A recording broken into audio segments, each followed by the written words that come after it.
জেলা পরিষদের চেয়ারম্যান নির্বাচন নিয়ে যিনি সিটিং চেয়ারম্যান তাকে বাতিল করে দেয় নিচে রিটার্নিং অফিসার এবং অ্যাপিলেট অথরিটি। হাইকোর্ট ডিভিশন আসার পরও হাইকোর্ট ডিভিশন সেটাকে বহাল রাখে। এর বিরুদ্ধে আমরা সুপ্রিম কোর্টে এসেছিলাম। সুপ্রিম কোর্টের চেম্বার জজ সমস্ত কিছু বিবেচনা করে বলেছেন তিনি নির্বাচন করার জন্য উপযুক্ত, তাকে নির্বাচন করার সুযোগ দিয়েছেন। এই সুযোগের বিরুদ্ধে তার প্রতিপক্ষ সুপ্রিম কোর্টে এই অর্ডারটা বাতিল চেয়ে আবেদন করেছিলেন। আজ শুনানি হওয়ার পরে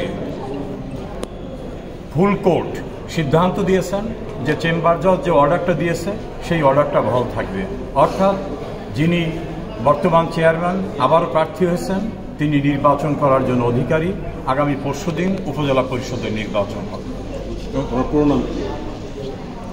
ওয়াদুদ রহমান মোহাম্মদ আব্দুল ওয়াদুদ মাতুব্বর বর্তমান উপজেলা চেয়ারম্যান, তিনি অ্যাপিল বিভাগের আদেশে এবারও নির্বাচন করার সুযোগ পেলেন।